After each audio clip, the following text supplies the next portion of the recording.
Tell us about that. Yeah, America250 donated that. America250 donated it recently. Yeah. Okay, good evening, everyone. We are going to get started right on time. We have an excellent crowd tonight. Thank you so much for joining us for this lecture. This is, I was telling Michael, probably like our third or fourth of the holiday, America250 celebrations. But we do have additional lectures that are continuing into August and September. So please visit our website to learn more about that. But this evening, we are very excited to welcome Michael Cooper, who is a historian from the great community of Wilmington, Ohio, with us this evening. And tonight we are going to be learning about the Battle of Fallen Timbers. And Michael is a early American history historian, and tonight's period is going to be the United States' how it's expanding into the West, and a variety of Battle of Fallen Timbers subjects, which I think I saw Karen has a book. So we may have some historians in the house tonight. But as a bio about Michael, so he and his wife Rebecca, who is here this evening, have been living historians for the early American period since 2006, which is awesome. They have conducted extensive research into the clothing, lifestyles, and habits of Americans from 1790 to 1821. Perfect for America250, right? They frequently travel to historic sites across the Midwest, to the Niagara region, and Canada. The couple speaks on a variety of topics associated with this time period to school groups, fraternal and sororital clubs, and historical societies like tonight. Michael and Rebecca are proud to have been a part of War of 1812 bicentennial, Indiana statehood, and several city bicentennial commemorations, including Wilmington's own celebration. And now you get to be with us for America250, which is awesome. So without further ado, if you would please welcome Michael with a round of applause, and we will get started. Thank you very much. Particularly thank you for Shelby and all the staff here at the Clinton County Historical Society. Up a little closer, how's that? Sorry. Tonight's lecture is going to be a brief span of the time period of 1786 through 1796. It is United States centric. It is not Native centric or American Indian centric. I will try to focus mostly on American Indians, and that's the term I'm going to use. That is the term that's typically used when we talk about the Museum of the American Indians. So that seems to be what most of the tribes prefer themselves. We're going to focus on locations today. So who likes to take road trips? Awesome. Okay, so this is a historic road trip. And at the end of it, if you are interested, I have locations for all of what I'm going to talk about that's really within 3 hours of driving. One of the locations is actually about 12 minutes away. So you too can go see some of these sites. In fact, a lot of what we're going to see is some historic markers, but there's also some artwork associated with them as well. I want to talk a little bit about the tactics of the time period and why we would do certain things before we get started, so we all have an understanding. First of all, why would you build a fort at a location? So we're going to talk about a lot of forts along the way as we go on the march to Fallen Timbers, because there's a lot of forts being built. First of all, it's to protect your supply lines. And second of all, it's to build a fort at a location that takes something away from your enemy. Our enemy in this case is going to be our American Indians. So it might have been a previous village or some kind of triumph, and you'll get to see that as we get going.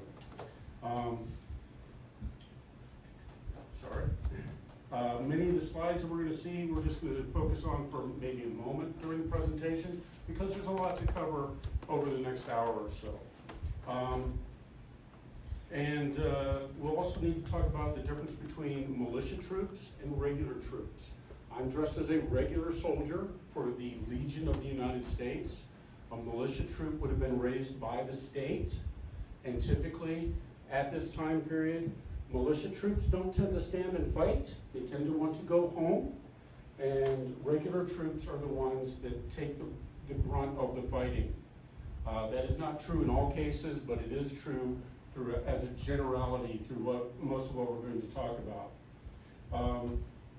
I have notes here because I will tend to wander and we will be here for hours, and you don't need that, and I certainly don't want to go down that path either. Horses are how things are supplied to the Army at this time. Mules are not a thing until about 1830 for the Army, so all of the supplies that get transported between these fortifications are by horse. So horses are a big commodity. Our American Indians like horses because that's a symbol of wealth to them too. So the American Indians will try to capture the horses that are supplying our Army. It kind of tends to be a vicious cycle, and you'll see some of that as we get going as well. So 200, 250 years ago, how do you fight Indians? Any ideas? We can be a little interactive, but the best. I'm sorry? Careful. That's one way to put it. The biggest thing that we want to do when we're fighting the American Indian is you want to take away his home and his food.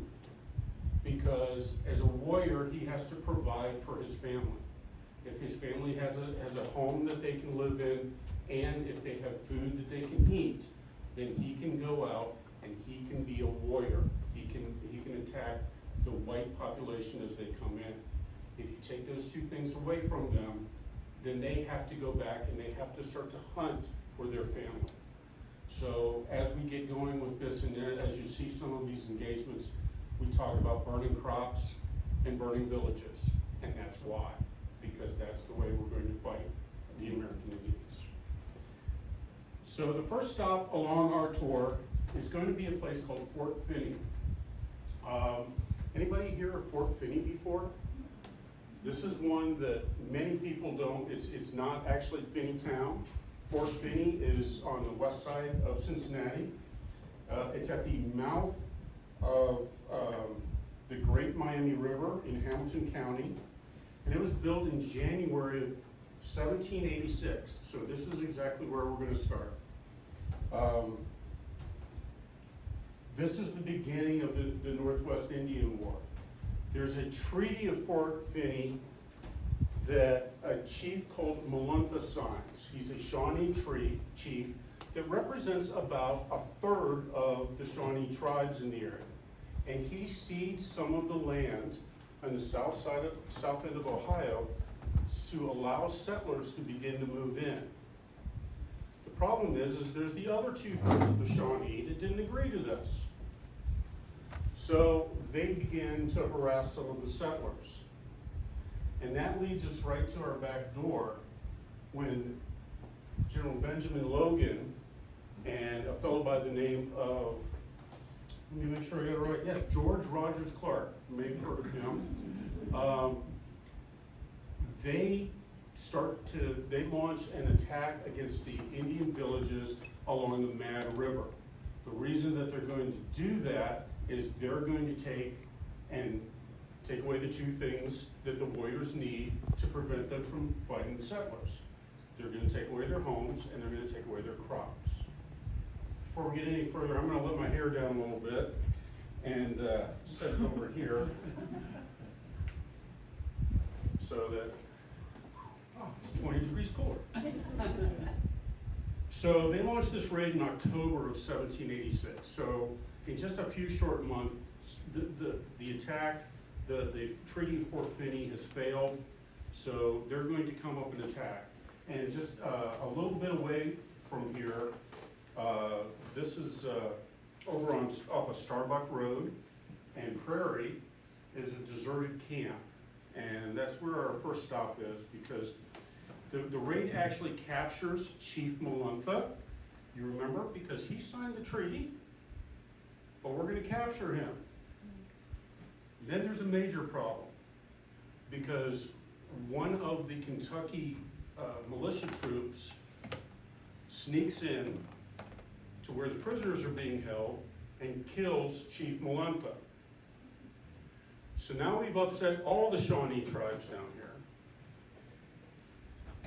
And over the next several years, by 1790, the violence had exploded so much across the frontier that an estimated 1,500 settlers had been killed by the Indian Confederation. So the Confederation of Indians includes the Shawnee, the Miami, the Lenape, the Delaware, and a variety of other tribes. So what also has happened in this time period is we get a new government. So we get a new constitution and we get a new president.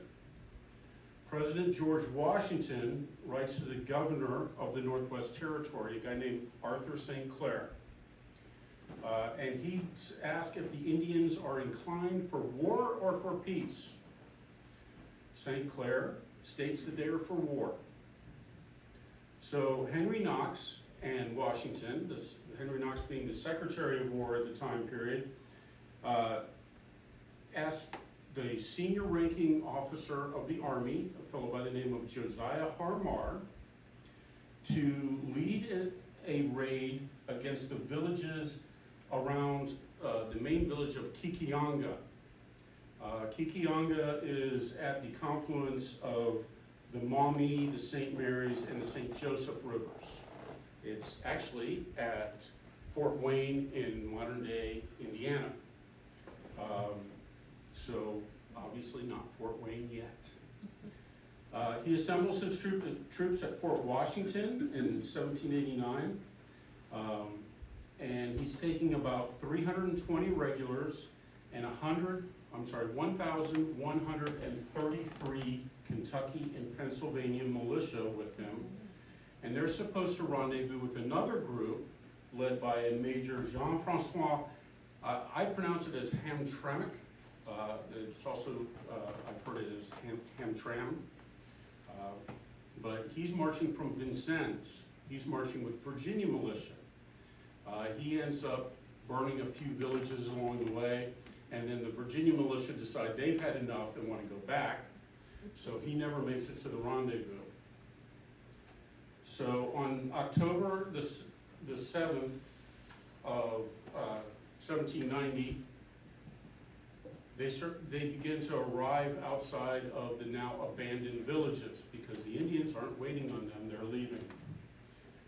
They burn the villages and crop, and over the next week, they attempt to attack groups or neighboring towns. They result in a couple of different things. They're led into ambushes. Hardin's defeat in the Battle of Kikianga are collectively become known as Harmar's defeat. Harmar, believing that he has achieved his main purpose of burning the villages and destroying the crops, heads back to Cincinnati.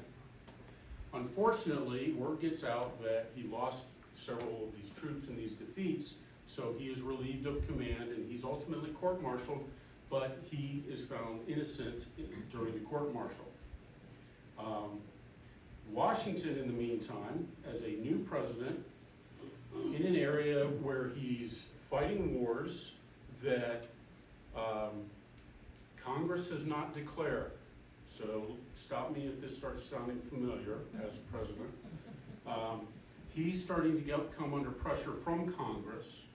He immediately orders St. Clair to reform an army and go back to Kikianga.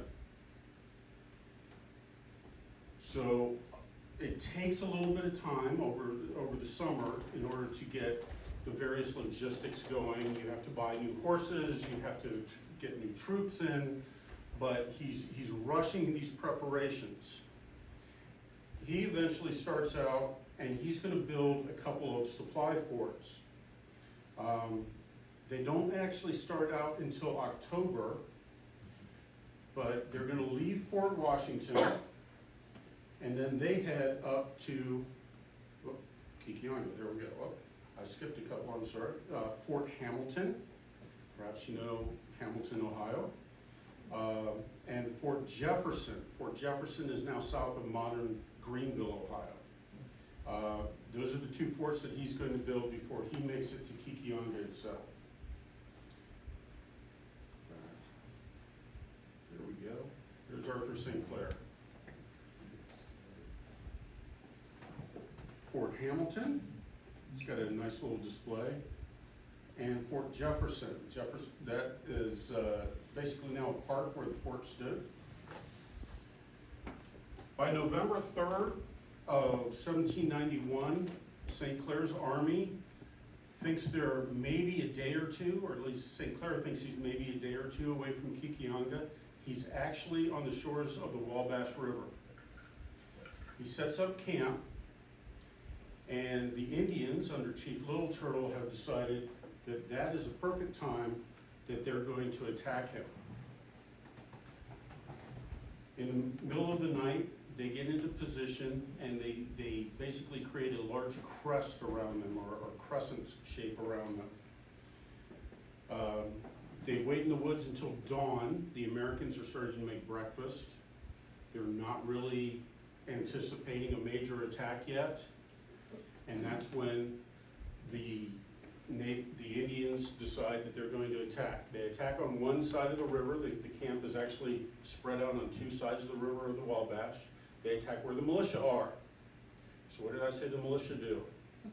At home. They run away. They actually leave a lot of their weapons and equipment behind, and they start running away. They run into where the regulars are. They make it on the other side of the river. The regulars break their piles of arms, and they start to fire volleys into the natives. But in the meantime, all the Indians are circling around behind them. So by the time that they start to run low on ammunition and they get reorganized, they try to get cannon in position, but the natives have the high ground, and they're starting to shoot the people that are manning the cannon. St. Clair himself has 2 horses shot out from underneath him. So they decide that they're going to punch through with a bayonet charge. Bayonets being those sharp, pointy objects on the end of their muskets. They're going to try to drive the natives back. They fail several times, and then they finally decide, St. Clair collects his officers, and they decide that they need to break through and just get out. What that means is they're going to leave their wagons, their supplies, their cannons, and all of their camp followers with the Indians. So after 3 hours of fighting, they break through. They start heading towards Fort Jefferson. Each one of these forts is about a day march away. So they cover a distance of about 30 miles in one day. The fort doesn't have space for everybody. So everybody that is capable of walking is ordered to go to Fort Hamilton and then on to Fort Washington. 88% of the officers become casualties. Over 97% of the troops are casualties. There's 632 of the 920 men at the battle killed. That's 69%, and 264 wounded. Nearly all of the 200 camp followers, these are the wives, the laundresses, the people that are pushing the horses through, the wagoneers, all of those people are killed or taken prisoner. So there's a total of about 832 Americans killed. Estimates range from about 1/4 to 2/3 of the standing United States Army is wiped out in a 3-hour battle. So this is called St. Clair's defeat. There's the monument to St. Clair's defeat in the middle of Fort Recovery. We'll talk about why it's Fort Recovery a little bit. Congress launches the first ever congressional hearing to look into the affairs of what the president's been doing. President Washington isn't exactly happy about this. So he's gonna try a third time. Oh, one more fact, 24 out of, only 24 of the men and officers were, come out unscathed. So out of the entire army. In September of 1851 in Fort Washington, children are playing around the banks of the Wabash, and they discovered hundreds of bones. The community organized a bone burying day to inter the remains in 13 walnut caskets.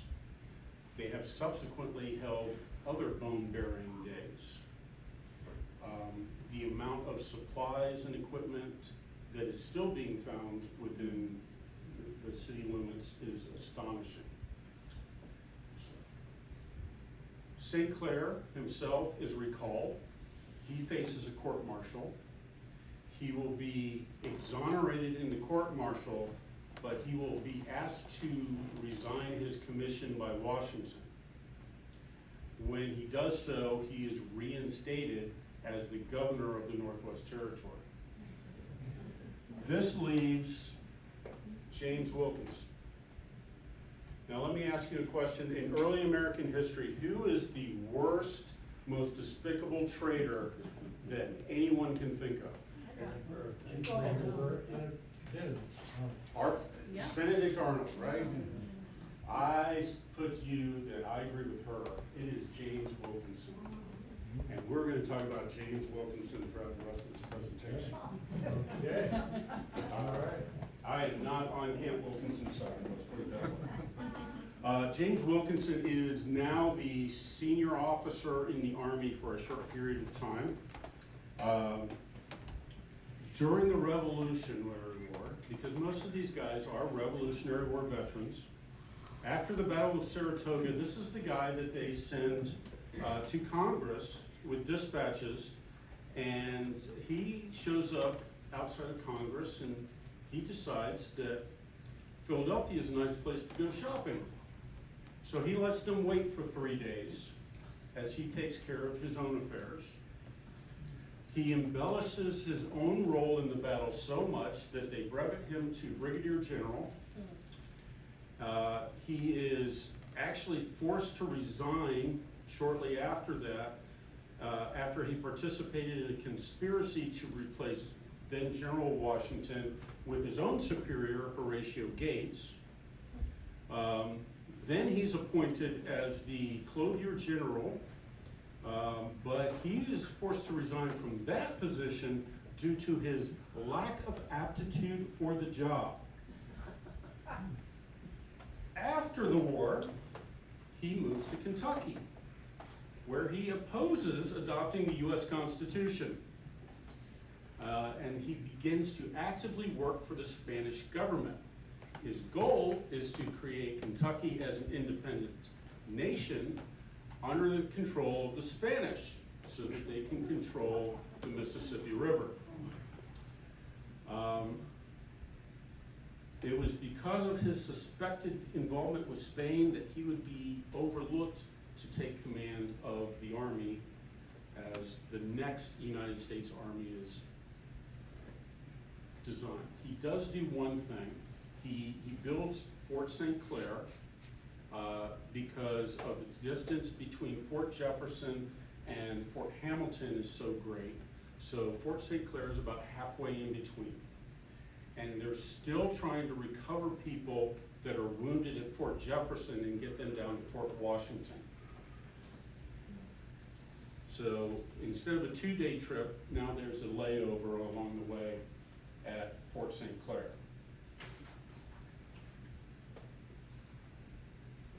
So for the third time, Washington needs a general. And this is where Anthony Wayne comes in. Anthony Wayne is drawn from a collection of, again, Revolutionary War veterans. It could not come at a better time for Anthony Wayne. His wife has left him. He had some plantations in Georgia that he didn't really know how to manage very well. and they ended up failing. So he's starting to go bankrupt, develops a little gout, it's a little heavy. Like a lot of veterans, he has a drinking problem, but he is a good military officer, and he's good at that. So when Washington selects him to lead the next army, it's the best thing that could have happened to him.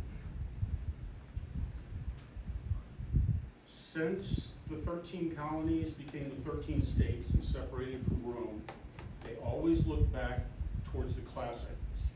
All of our the founding fathers were classically educated.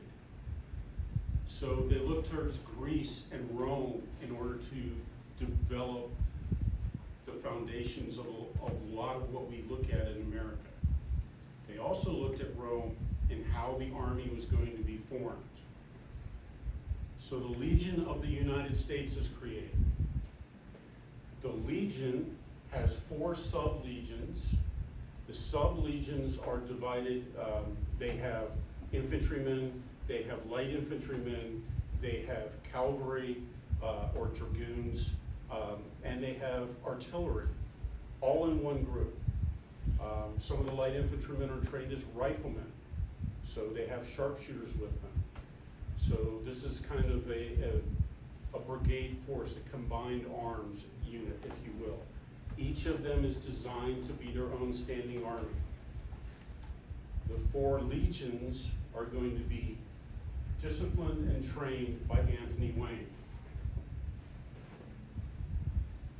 In June of 1792, recruits began to make their way to a cantonment outside of Pittsburgh called Fort Lafayette.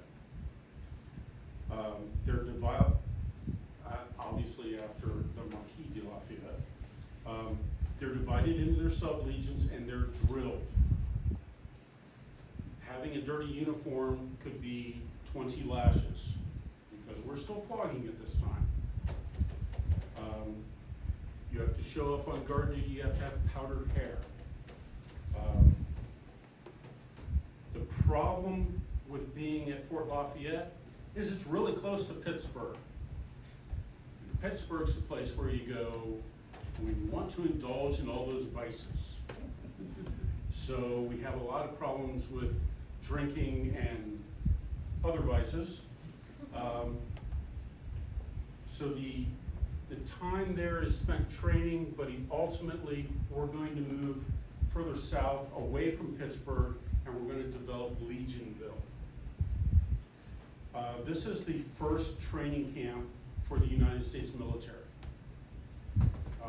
They would remain there until April 30th of 1793, when the largest military flotilla ever to be on the Ohio River set sail to Fort Washington. When they arrive at Fort Washington, Wayne looks at it, looks at all of his troops, looks at it again, and goes, that's not gonna work. It's way too small. We have taken our army and we have doubled it every time that we've had a defeat. We started out with 1 regiment of troops, then St. Clair had 2 regiments of troops. Now we have 4 sub-legions worth of troops. About 2,000 regular soldiers make their way to Cincinnati to start with.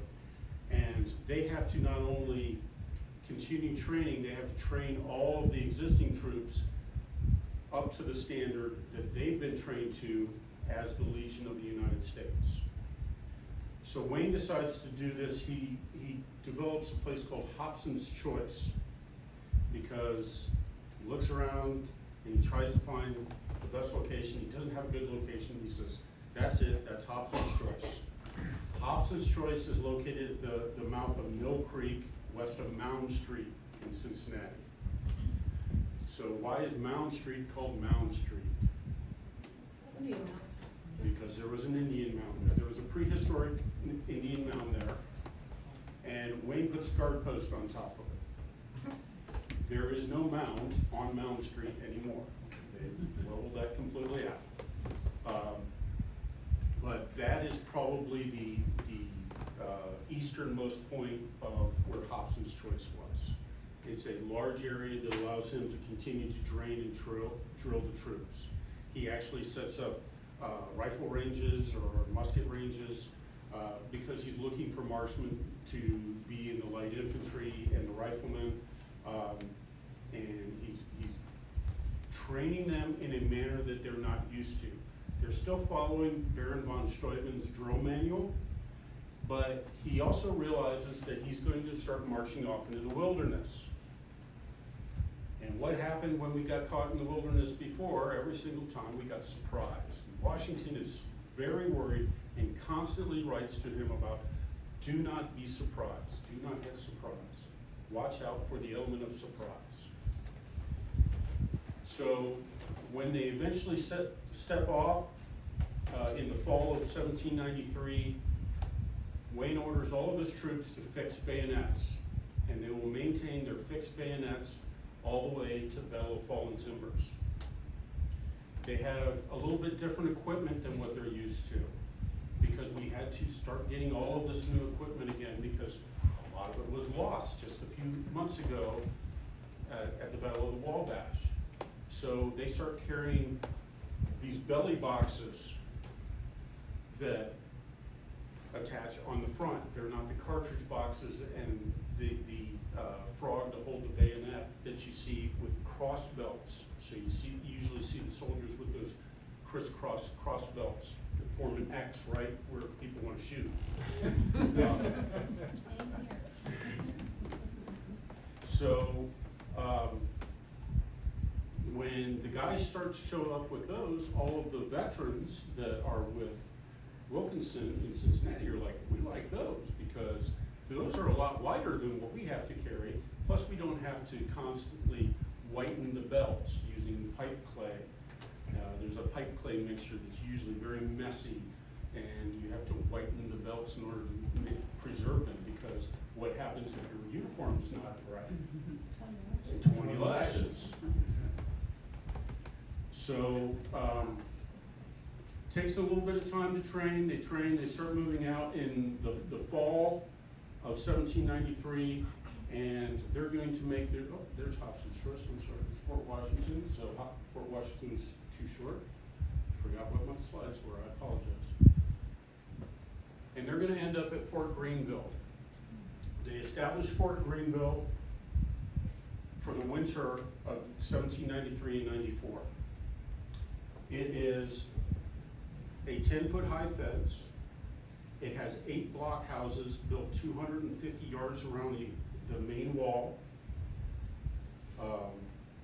Inside, it's set up like a city. No military fortification has ever been up to this point set up like this.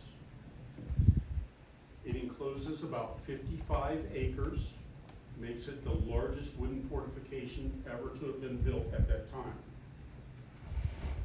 It's named after Nathaniel Greene, who had just passed away a few months before. By the time they get to Greenville, the legions are subdivided. The Wayne's in charge, of course, but his second in command is James Wilkinson, because he's the #2 guy in the army. By the time they get to Greenville, Wilkinson has so worked against Wayne that the officers are starting to divide into 2 camps. There's the guys that support Wilkinson, and there's the guys that support Wayne. Wilkinson doesn't even come to Wayne's Christmas party that he invites him to. Wilkinson begins writing letters to newspapers and politicians, talking about all the things that Wayne's doing wrong. So he's constantly trying to undermine Wayne, and he thinks that by doing so, he's going to end up being in charge at that point. I had to print these bigger so I could see them without my glasses. So that's why there's so many pages. Wayne sends troops out in December to create Fort Recovery. Fort Recovery is at the Battle of the Wabash. It's today Fort Recovery, Ohio. He sends 8 companies up there, they get to the grounds, and they literally have to move bones off to the side in order to find a place to sleep on the ground. The troops are there to recover the cannon and much of the equipment as they possibly can. By June of next year, the fort is developed, but there's a force of perhaps maybe as many as 1,200 Indians that gather south of Fort Recovery, because the Indians have been emboldened by their victories over Harmar and St. Clair. They look at Fort Greenville and go, that's too big, we're not going to attack that, we're going to attack the supply lines. So their intention is to attack supply convoys as they travel in between the forts. So as the supply column heads out on June 30th from Fort Recovery, the Indians attack and capture several hundred pack horses. Most of the natives take their prizes and go home. The horses. The few that are remaining actually lay siege to the fort. The siege lasts a couple of nights, and that's what this depicts. The natives that you see there, the Indians that you see are Choctaw or Chickasaw allies of the Americans that are acting as scouts for them. Frequently, you'll get white faces that intermingle on both sides, or Indian faces that intermingle on both sides, like the Choctaw and the Chickasaw here. But you'll have several white faces on the other side too. Names like Simon Girty or William Wells, who earlier sided with the Indians. He is actually working for the Legion now, and he's their chief scout. He's in charge of all their scouts. Could be frontiersmen, could be adopted captives, and it could be British soldiers that are sided with the Indian Confederation. At the Battle of Fort Recovery, we do know that there are men in red coats that are attempting to recover cannon that they have still not recovered, the Legion forces have not recovered. In fact, some of the British officers will write that if they had but 2 pounds of powder, they would have taken the fort. So the British are still working with the Indian Confederation in attempts to create kind of a buffer state between the two nations of ourselves and their colonies in Canada. As Wayne leaves Greenville, he heads north again in pursuit of the natives. The native population has moved from that Kikianga location, and they've gone to a place called the Grand Glaive. The Grand Glaive is at the conjunction of the Auglaize and Maumee rivers. So that is where he is headed at this point. He's going to build Fort Adams. Fort Adams is on the St. Mary's River. Unfortunately, this is one of those locations that the historic markers are missing currently. Fort Adams is an important location for the Legion itself, because on August 3rd, as construction's proceeding, the general is laying down his tent. If a tree falls on a major general, it's usually a bad thing. And is it his subordinate that does it? So this is a question that plagues historians and the troops at the time throughout the rest of their campaign. So no one knows why this tree happened to fall. They were building the fort and fortifying the fort, and a tree happened to fall, and it did go right into the Major General's tent. He is concussed. He's actually knocked out from the tree hitting him. He recovers the next day, and they move on.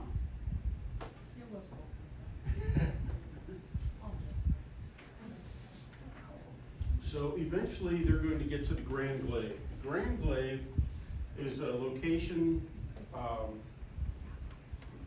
it's a beautiful location. In fact, let me see if I've got it. One of the officers stated, "This place far excels in beauty in any Western country and believed equaled by none in the Atlantic states.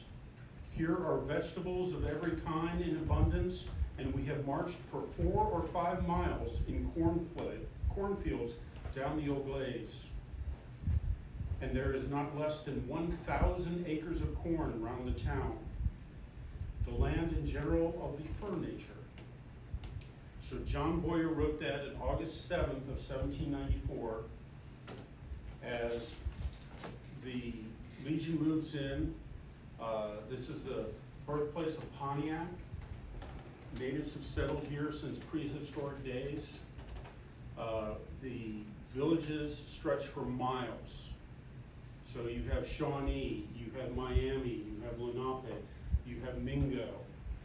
All these different tribes have their own villages all stretched along the northern bank of the Maumee. All of them are going to get burned, and all those 1,000 acres of corn is going to get either collected or destroyed.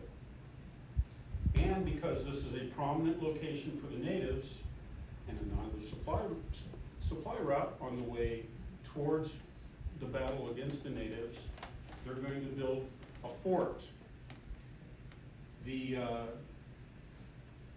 fort becomes known as Fort Defiance because a Kentucky captain by the name of Charles Scott, states, "I defy the English, Indians, and all the devils of hell to take it." So Fort Defiance is named and born.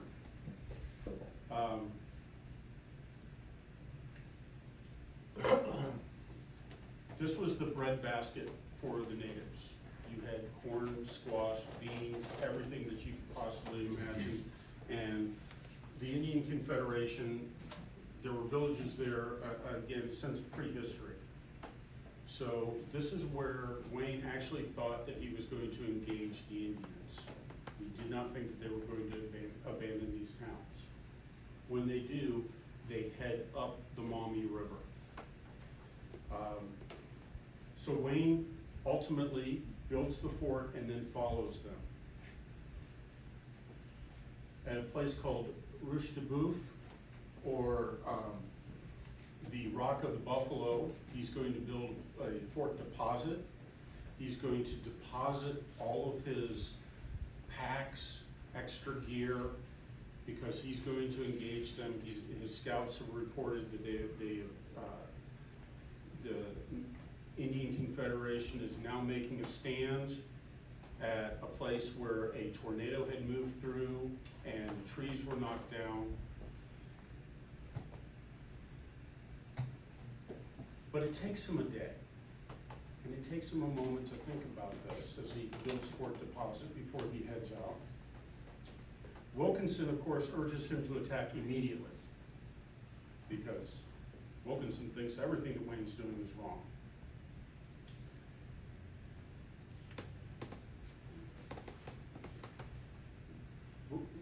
Wayne is concerned that there's no place to fall back to if he encounters too much resistance, so Fort Deposit is made.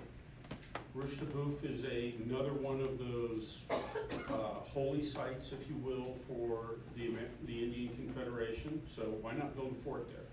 This is actually a temporary camp more than a fort.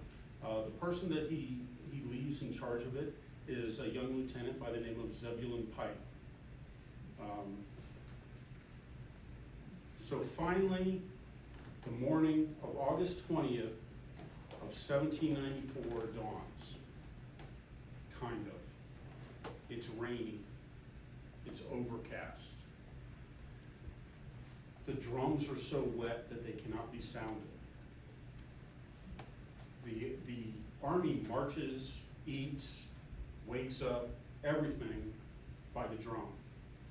So if the drums are so wet, that's a bad sign. So it takes a little while for them to dry out. In the meantime, at Fallen Timbers, the Indian Confederation has been waiting for them. They actually thought that they might just come right up and not even worry about fort deposit, so they were prepared for that. One way that they prepare for an attack is to fast. It cleanses their spirit. It also prevents you from having complications if you get an injury in the abdomen. So they're going to fast before they go into battle. And the next day comes, he built Fort Deposit. And the next day comes, and they're still not here. So a lot of them are like, we're gonna go back and get something to eat. It's been 3 days now that we've been waiting on this guy. So several of them get up and they head further up the Maumee River to where a British fort is, Fort Miamis. They think that the British are going to support them. They have been supporting them, but something's happened in the meantime. There's been a treaty between the United States and Britain, the Jay Treaty. And the British don't really want to get involved in breaking the terms of the treaty that they just signed with the United States. So while they will ostensibly support the Native Americans, they are not going to give them, they're not going to allow them into the fort because that would be an act of war. Never mind the fact that the Fort Miamis is on American territory that was ceded in the Treaty of Paris that ended the revolution, but they're going to play their cards very close to the chest. So as a lot of these natives start to head back to where their families are and start to eat, that's when the Legion starts to appear. The Kentucky militia is up front. They're scouting ahead. They encounter the natives. What do militia do? They turn around and leave. So they're mounted troops, they're on horseback. They have a hard time making it through all of this undergrowth and all these tight trees, all the trees that have been knocked down. There's clearings that open up, but then there's fallen trees on the other side where the Indians are. So they turn around and head back. The natives, or a group of natives, think, great, well, we're running them off, we're gonna chase after them. So they chase after them, mostly with hand weapons, and they run straight into a unit of Legionnaires. They're armed with bayonet fixed muskets, ready to go. And they run those Native Americans back in. That gives some time, as we make that initial contact, that the Legion can deploy. So the Legion's deployed into 2 different sections. All the sub-legions are there. Remember that we've got General Wayne is in charge of everything. General Wilkinson, he's going to be in charge of the 1st and the 2nd sub-legions. And it's actually Colonel Hamtramck is going to be in charge of the 3rd and 4th sub-legions. And they're going to deploy out, and Wilkinson is going to have one sub-legion behind another sub-legion so they can support each other, and Hamtramck is going to line everybody out so that he cannot be encircled. Wayne, not trusting Wilkinson, and probably because of that, also taking a little bit of the trust away from Hamtramck, decides he's going to take all the dragoons, all the cavalry troops, and all the artillery, and he's going to be in charge of those personally. He also takes command of the light infantry. These are the guys that really spread out in front of the army and allow the army to deploy. So he orders those guys forward, the light infantry, to screen the army as it gets into position. He's able to utilize the artillery from that central position to support either side.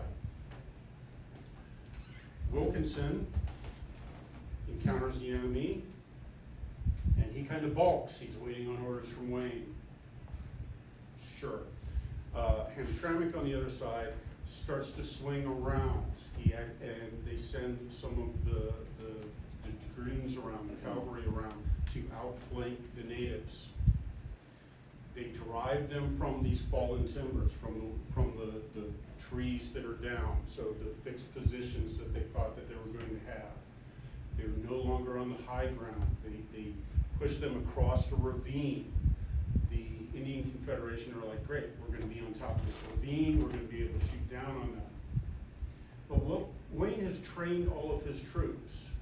So the troops spread out, and they are loading and firing as they move forward, which is unusual for the time. In addition, they're ready for hand-to-hand combat because they have those bayonets fixed.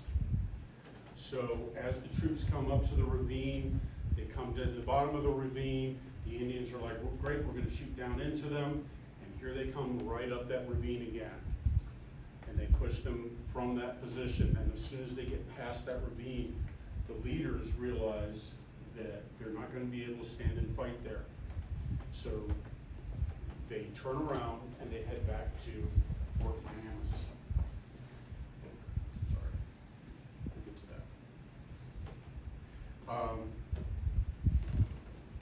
that. At Fort Miamis, the gates are shut. The leaders of the Indian Confederation understand this. Some of the Indians themselves are pounding at the gates trying to get in. They think that they should be afforded protection and support from the British. The British have about 120 men. They're not going to start a war. When the gates are shut, it breaks the Confederation and they scatter. And that is what's going to break the back of the Indian Confederation with that initial Northwest Indian War, is the British are not going to support them. So when Wayne gets to the Fort Miamis, he looks over the British emplacement. He walks around the fort for about 3 days. He gets close enough to be within pistol shot of the fort, so he's very close. He is essentially daring them to take a shot at him because he knows that that will start another war with the British, and they will not be the aggressors in that case. Eventually, after some interesting correspondence is exchanged between the fort commander and Anthony Wayne, Wayne decides that they've done enough and they're going to head back to Fort Defiance and ultimately to Greenville. Some of the additional forts as they came up is Fort Piqua. You may have heard of Piqua, Ohio. The fort is, I cannot find a location for a marker for the fort, but at the Johnson's Farm, an Indian agency, the museum there is actually designed to resemble Fort Piqua.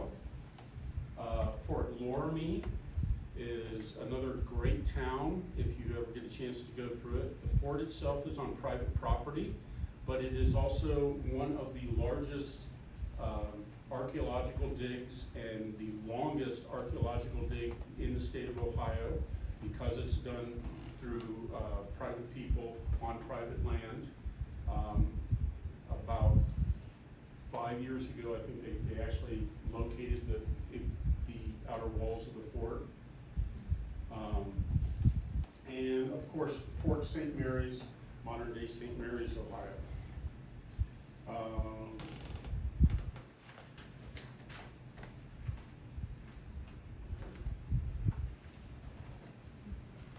Almost there.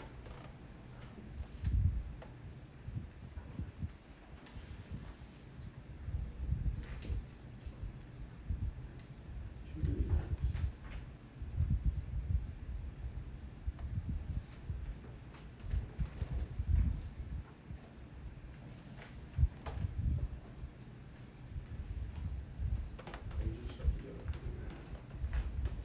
So there's one additional fort.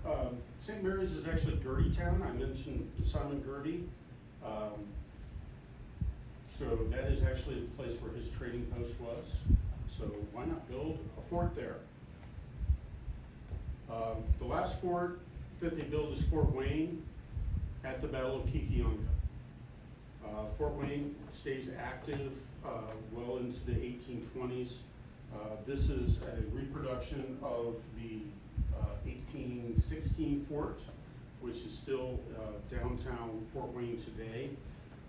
It's located about half a block away from where the original fort is, which happens to be Station 1 of the Fort Wayne Fire Department.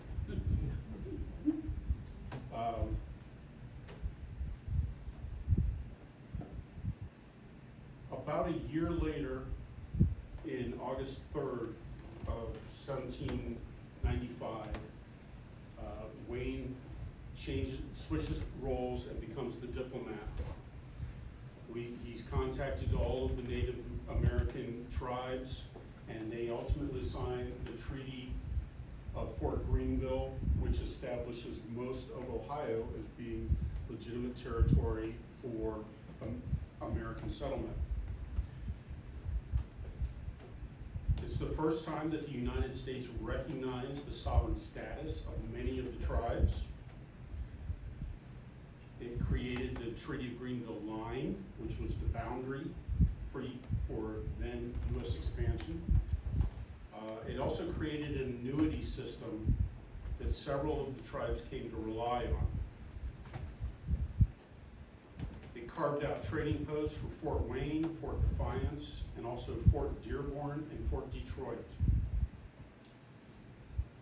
Wayne would eventually plan a court-martial against Wilkinson after payments being carried by Spanish corridors were intercepted. Wayne was making his way to Pennsylvania from Fort Detroit when he developed a stomach ulcer and died on December 15, 1796. Rumors immediately circulated that he was poisoned by Wilkinson. I believe it. Wilkinson, however, again became the senior officer of the United States Army and continued to pass on intelligence to the Spanish for large sums of gold. Wayne himself is buried at Fort Presque Isle. He's disinterred in 1809. He is boiled so that the bones can be removed, and the bones are removed by his son so that he could be buried at a family plot at St. David's Episcopal Church in Wayne, Pennsylvania.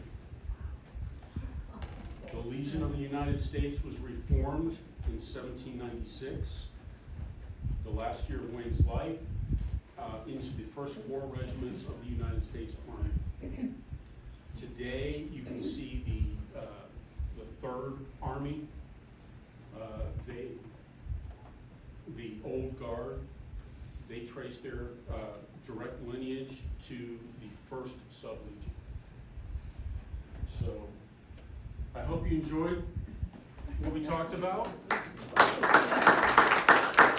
you guys are all interested in taking your own self-guided tour, I have all of the locations that we talked about, and you can go to the places where this history was made in our early American life, and you can discover for yourselves the people and the places there. It's important to note that it took some time, but all of us on both sides, both the Indian Confederation's descendants and us as descendants of the people that fought against them, are now all Americans. So I'm happy to answer any questions that you have, talk about my uniform or anything else.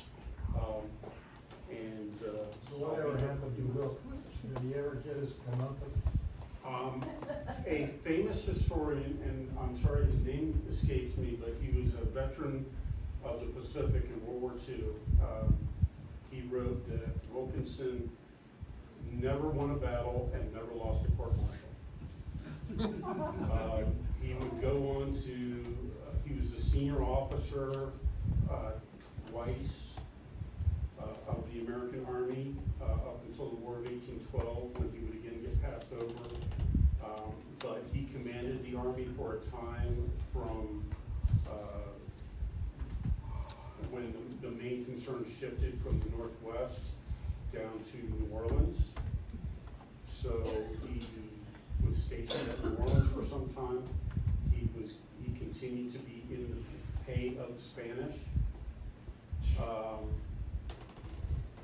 He would lead an army during the War of 1812, when he would lead an attack at Chrysler's farm that he was essentially too sick to attend. And it was an American defeat because it was all run by junior officers. After that, he was essentially relieved of command and disappeared from the military annals. It wasn't until, I think, the 1830s that evidence of, I could be wrong, it could be even later than that, but when they examined some papers in Madrid that confirmed him as a Spanish spy. So what was he being paid to do? He constantly fed intelligence to Spain. He actually approached the Spanish when he was in Kentucky, because his intention was, like I said, to make Kentucky an independent state, but kind of under the control of the Spanish so that they could control the Mississippi River.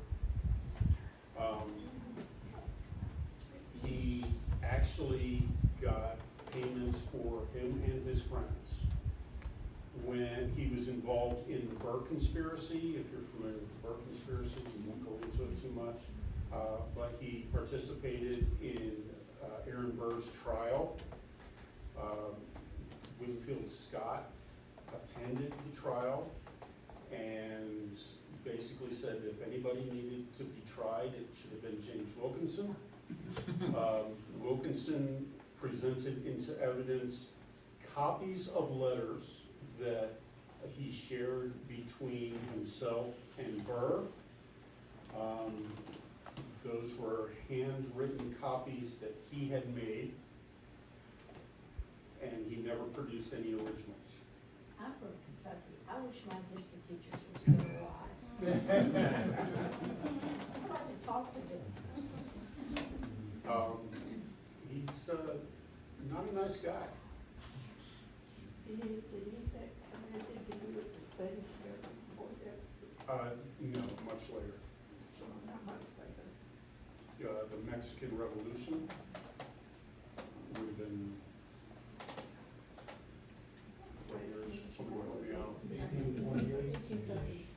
Yeah, so I think Wilkinson's gone by that point. Yes, sir. How did Anthony Wayne get the title Mad Anthony? Good question. There's a couple of different stories. First of all, that was a moniker that you never used in his presence. But more than likely, it was because of his tactics during the Revolutionary War. He was a very aggressive officer, but he also was commanded and led a lot of rear guard actions and which protected additional forces. So he was the guy that you called on when you needed to get away from the situation. The other story is a little convoluted, but it has to do with one of his spies or scouts that was a little slow, and he showed up one time drunk, and Wayne basically had him locked up, and in this guy's somewhat diminished and also drunken state, he basically asked if Anthony was mad at him. So that's the other story. I'm kind of more leaning towards just some of the tactical decisions that he made on the battlefield. So. I got a question for you. Yes, sir. There was a fellow that settled, I believe was the first settler here Clinton County, okay? Okay, The problem was his house was across the line where they finally made the county line. But he owned property well up into the county, okay? sure. And he fits into your story several times from what I've got from him. When Wayne left Fort Washington, where was his scouts? Where did he send his, Where did he send his where did he scouts? send his scouts? His scouts tended to reign, that was William Wells' department. William Wells had been, to my knowledge, he'd been captured by the Shawnee, if I remember correctly. It could be Miami, I could be incorrect about that. So their whole goal was to find where the natives were. So they would range everywhere along western Ohio. So as far as leaving Fort Washington, yes, they would go in front of the army, but they also tended to go different locations just to find where the native populations were. Now, at the same time that all the military is going on, we're also sending agents to negotiate with the tribes so that we don't actually have to fight them, which is why there tends to be sometimes a delay from one location to another. Why we winter at Greenville instead of pushing on, because we're trying to give those agents time to negotiate. Eventually, some of them are captured and go to Detroit and are actually led in front of the British governor up there at Detroit, a military officer that's in charge of that area, before they're able to be released and come back to meet with Wayne. The same thing's happening during St. Clair's engagement up to the Wabash. They're sending those agents out. So specifically, I can't tell you. Well, there was a story that over by Woodville, which is Claremont County, just a few miles from here, that the individual I'm talking about was probably leading the scouts. Wayne knew there was a group of Indians in that area that weren't friendly. He sent, and he couldn't afford to have them attacking his back end, okay? Certainly. You can't maintain an army when somebody's sniping your back end. He sent this person over to take them out. But that's where the end of the story was. I think the person went on back home. Do you have a name? by any chance? Yeah, William Smalley. I've heard the name, but I can't Now, tell you. and he fits in, there's also a story that he was at St. Clair's defeat. The story there, he shot his rifle 36 times and connected with 21 or 26 times. That's pretty impressive. But everything about this person fits. He was twice captured by the Indians. And supposedly, he was sent by Washington on a mission to make a treaty just prior to Wayne's. I would have to look that up. I can tell you that a lot of that information might be found in a book by a modern historian by the name of Alan Gaff, Gaff, and his book is Bayonets in the Wilderness. Okay. It's a few years old now, but he's subsequently written another one called Field of Corpses, which is about St. Clair's defeat. Both of those are excellent books, and they have a lot of that history. It may just be in passing, because his main focus, of course, is the Legion for Bayonets in the Wilderness and St. Clair's Army. Story totally, up to a point, I totally am on board with it, as far as him shooting, X number of people. Right. Who knows? Because the Indian tribes tended to take their wounded and dead with them. The numbers tended to be very low during these engagements, obviously St. Clair's defeat being a massive exception. And it is not uncommon to get names even from the Army and the first regiment, the first American regiment back in General Josiah Harmar's time, still serving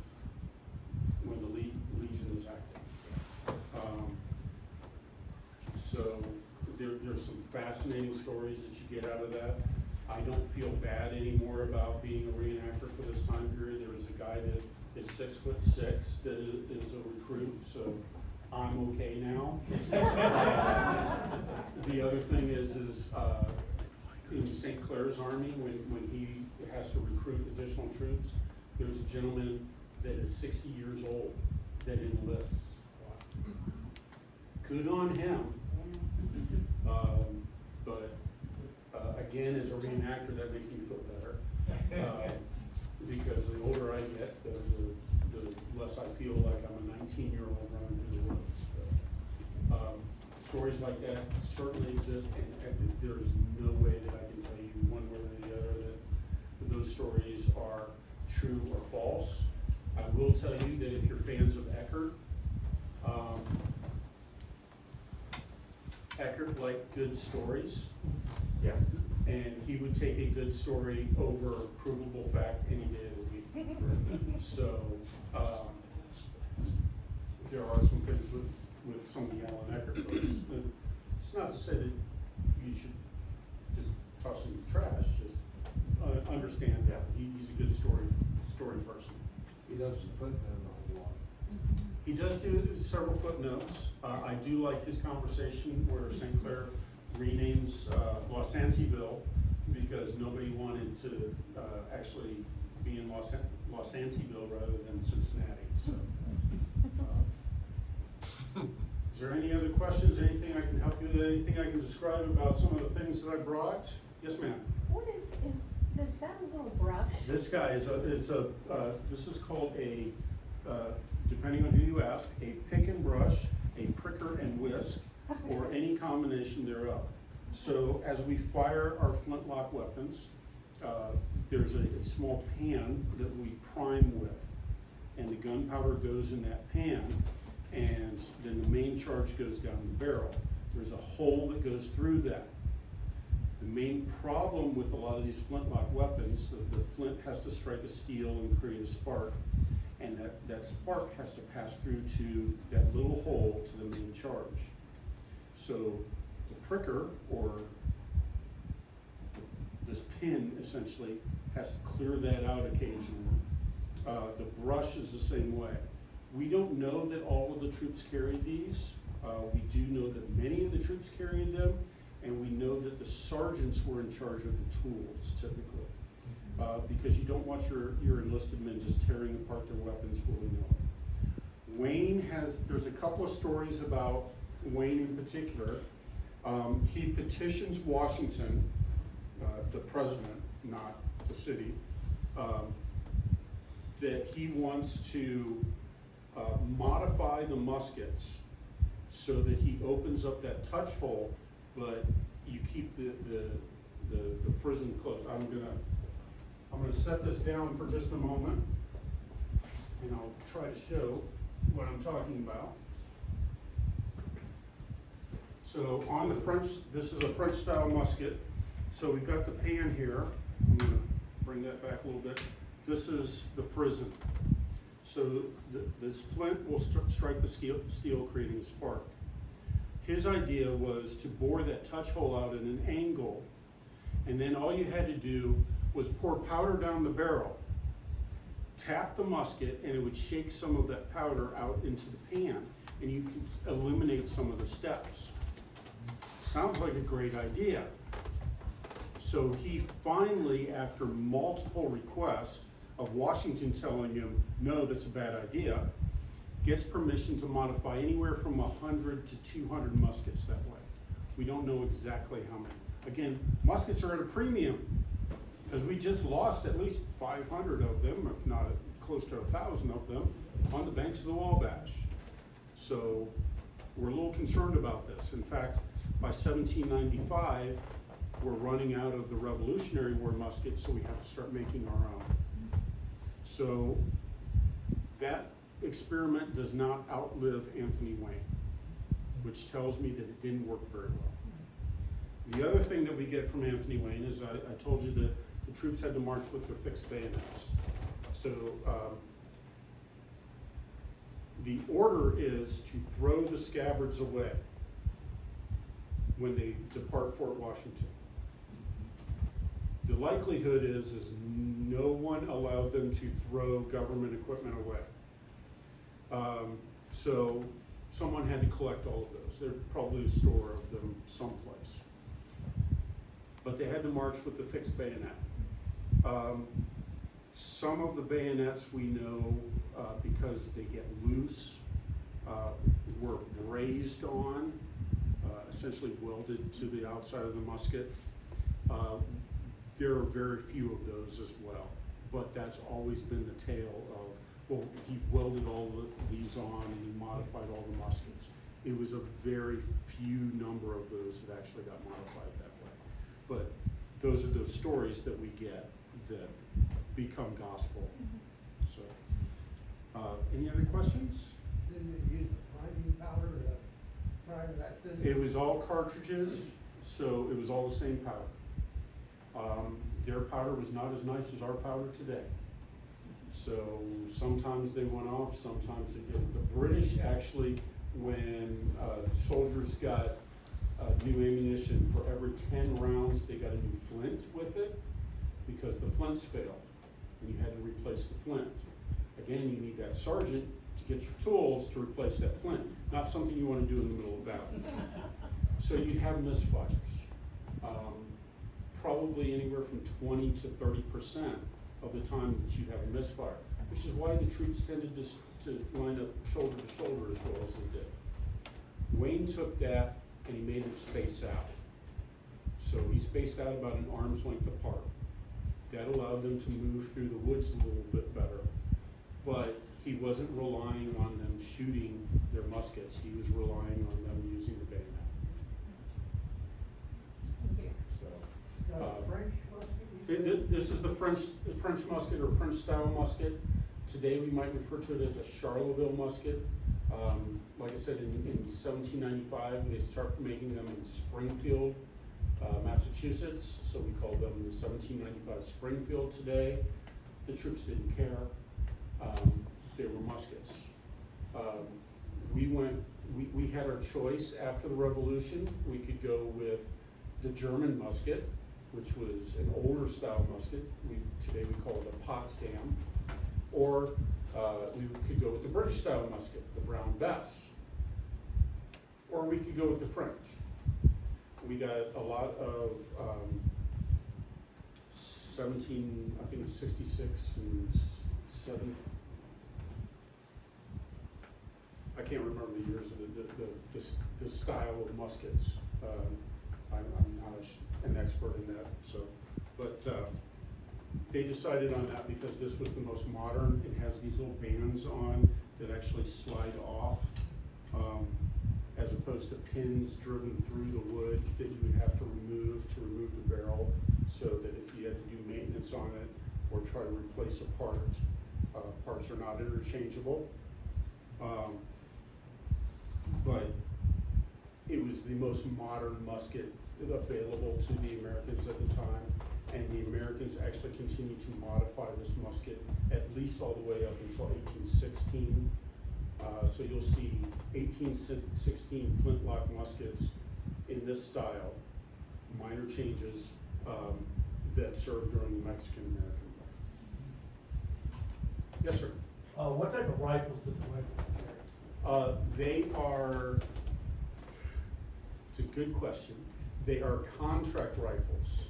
So they contracted with manufacturers to build a rifle at certain specifications. That continues at least until 1797. I know there's very few of them that continue to exist. Most of those are in private hands someplace. But the rifles themselves would have been manufactured by individual shopkeepers to meet those specifications and then issued into the Army that way.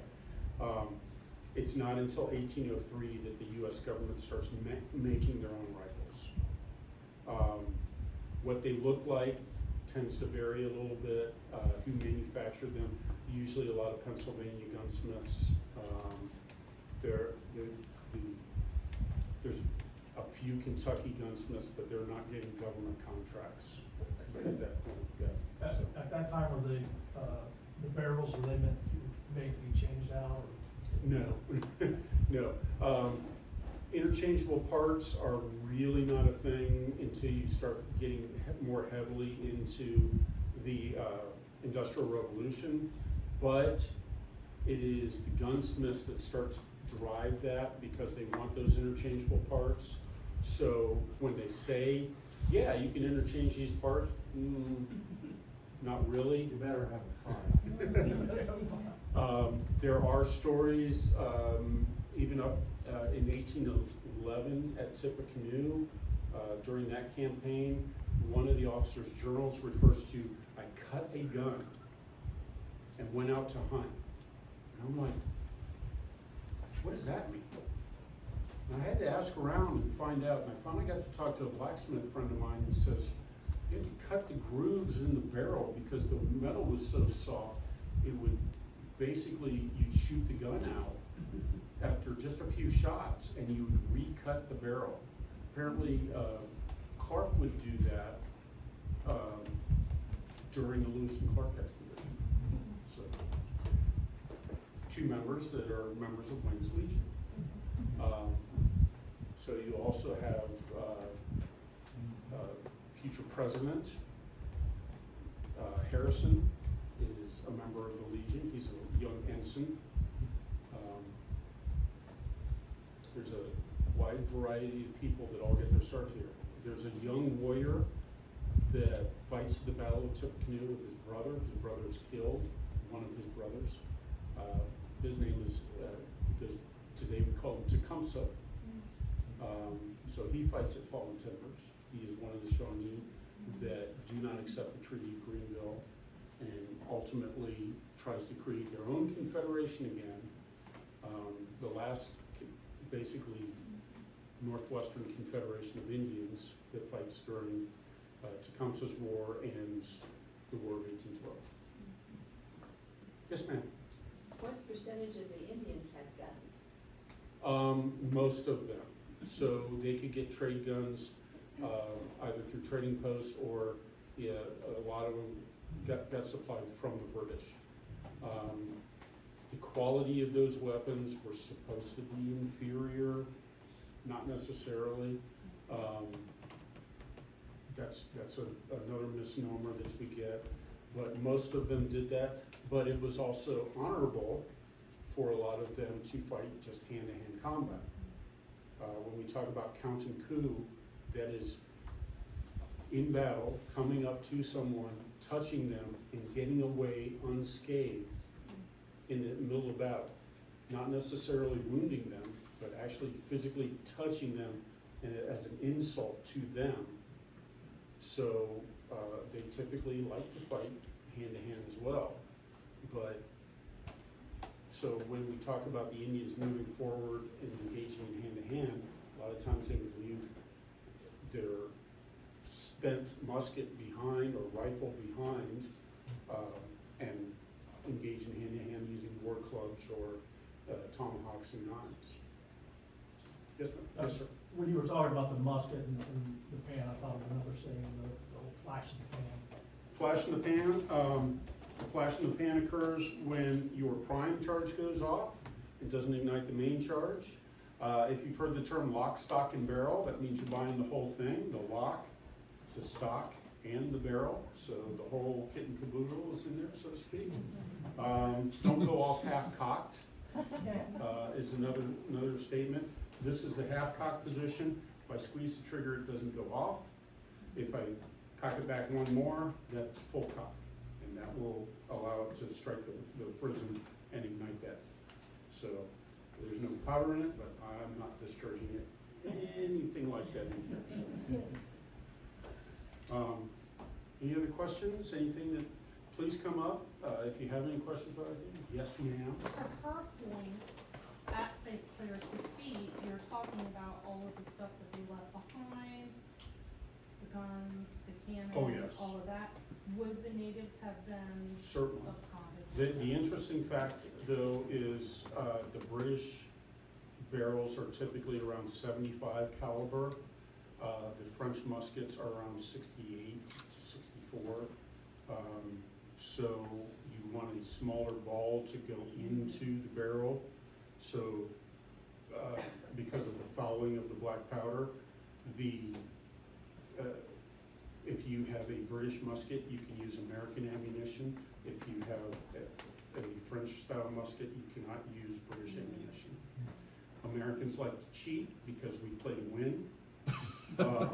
We fire almost exclusively something called buck and ball, which is, so you have ball ammunition of a caliber that's smaller than the barrel size and 3 buckshot behind it.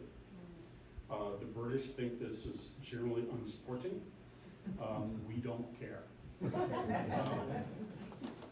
So, all right. Okay. Thank you for your time. Please come up and see us. All right, thank you so much to Michael for spending his evening with us and educating us on this really great subject. You all came well prepared to listen, and I really appreciate that. His handout about the driving tour or visiting the additional historic sites, he does have some up here, or there are also a stack on the little rolly cart here if anybody would like to exit and grab one on your way out. There are more copies. We do have, as I mentioned, additional lectures coming up. You can find out more at our website, clintoncountyhistory.org. You scroll all the way down on the homepage, and there is a tab about America250, and that has all of our upcoming programming and additional details. So thank you so much for being here. Have a great evening and a safe drive home. Thank you.